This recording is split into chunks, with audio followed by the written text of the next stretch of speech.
Hi folks, welcome to today's process video. Okay, today's comic is an interesting one because I have a bit of a backstory with this. Not just this comic, but the previous one. No, the if you remember the comic with the mistletoe comic I did. Keep that in mind when I talk about this. But my housemate is quite fond of showing my comic to the people he works with and to, whoever he talks to. And he came home one evening and he told me he had shown my comic rather to one of his workmates, a young lady in her 20s. And she went off, she looked at the comic, she came back to him and said, yeah, I think the comic is funny, but the the artist, your friend, strikes me as a bit of an incel. And viewer, my jaw dropped, to be frank, because to be called an incel is, or to be even seen as an incel, not a good thing. For those of you who aren't aware of what an incel is, oh boy, it's a group of people who say they're they're in.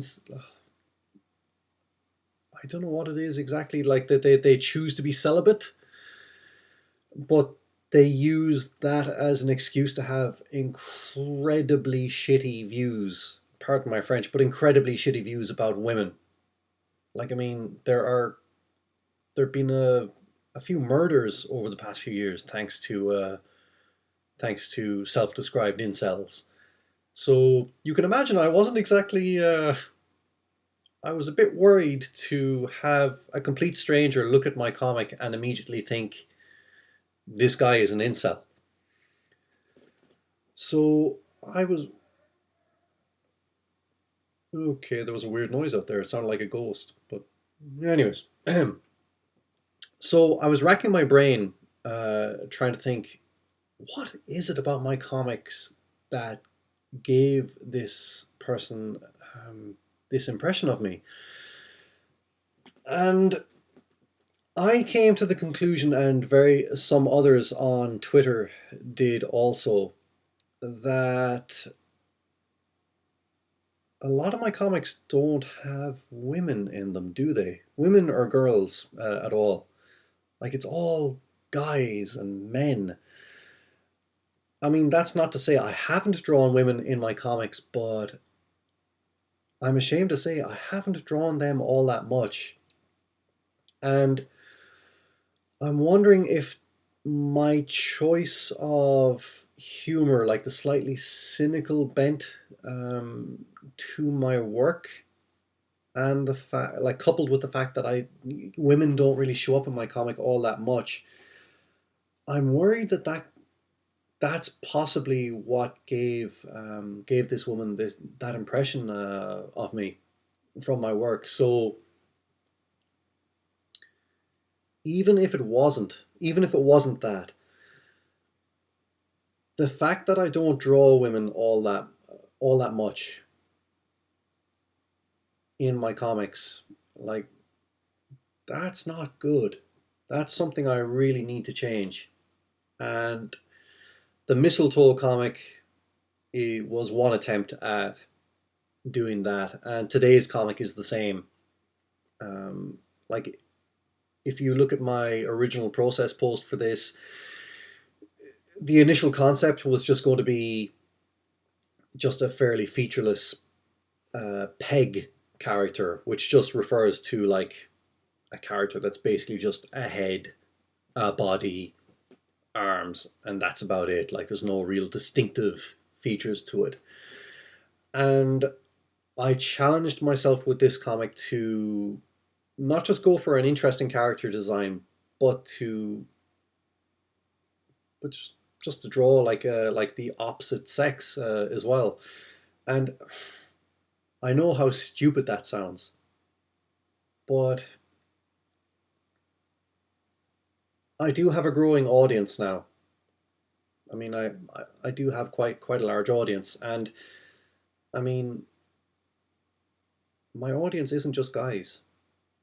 My audience is like there are women in my audience too, and I I need to think about the fact that like I'm putting out comics that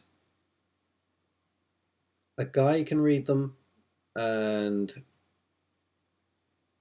he will see himself in it because I'm always drawing guys. But what do the women in my audience have? Not much. Like a handful of comics at best. Um, so I really think it's that's something I definitely need to improve on.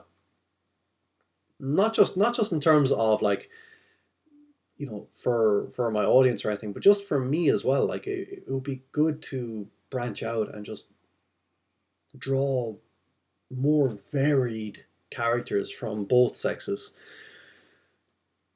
And my trouble is that like I'm hands up, I'm not great at drawing women. And it's kind of a self-fulfilling prophecy kind of thing that because I'm not great at drawing women, I don't draw women. So because I don't draw women, I'm not great at drawing them, and so forth. And it's like an endless cycle. So I'm hoping that like over the coming future, that I start to bring more and more and more of the opposite sex into my comics because it'll make my comics more interesting to be honest. Whatever about the this being brought on about like the incel thing, whatever, that's secondary to my concerns. Like that was just what kind of made me go, pardon my French, but holy shit, yeah, this is a problem with my comic. So yeah, that's pretty much that. So I will talk about the colors because that's what this is supposed to be about.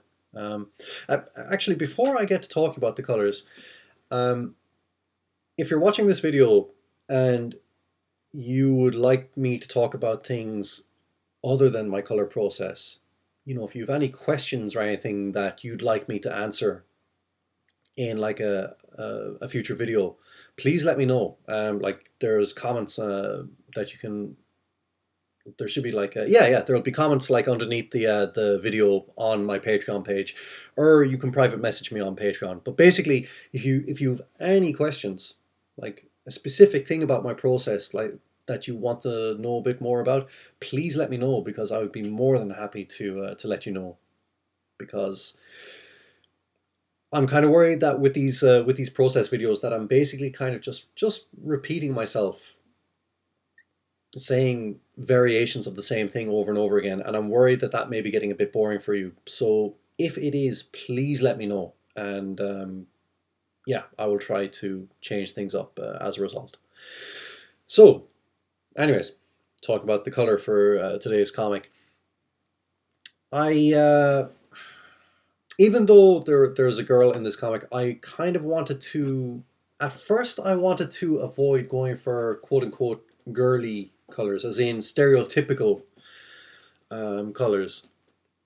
But as I went as I went into it, it turns out what are what are deemed girly colors by certain people in society are the colors I most like. I love purple. I love pink. I love colors like that. I mean, you see them all the time in my comics, so naturally for me, that's where things went.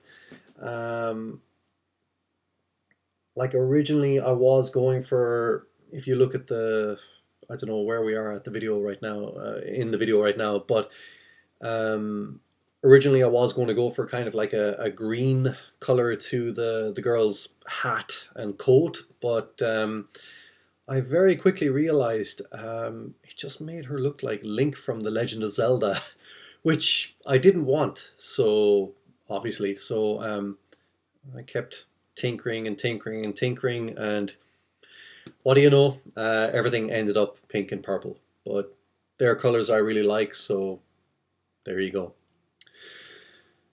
There's there isn't all that much to talk about color-wise with this one, really, is there? Because this is another example of a comic where used um, I've used a lot of the blank of the page to get across the background. Because again, the girl is standing in snow, so that makes things a bit easier. I just put in a touch of sky at the top and let the white of the page do the rest. Now, I did toy with adding in a more detailed background, like adding in trees and things in the sky, like just in front of the sky in the background, but they didn't look all that good, so I just took them out. Because, again, as I said before in my previous videos, if something works with the barest of elements, why ruin that? Just leave it be. So I decided, yeah, I would leave it be. The background of the final panel was something that I was very unsure of at first. I was originally going to go for a lighter color and give the mathematical equations like a dark color to contrast with that, but it didn't look quite right. So I toyed going with like a darker color for the background and then going for like coloring in the math equations like white to stand out from that. And it looked really nice, I have to say. And one helpful thing with that background was I didn't have to do any rendering with it, excuse me, because of the hatching that I had added to that panel. So all it was a matter of doing was coloring in that hatching just a slightly darker shade of the background color. And when I look at it here, it just like really zoomed out, it gives a very pleasing kind of like neon effect almost, which I didn't really notice up close. Yeah, it looks quite nice, I have to say. So yeah, yeah.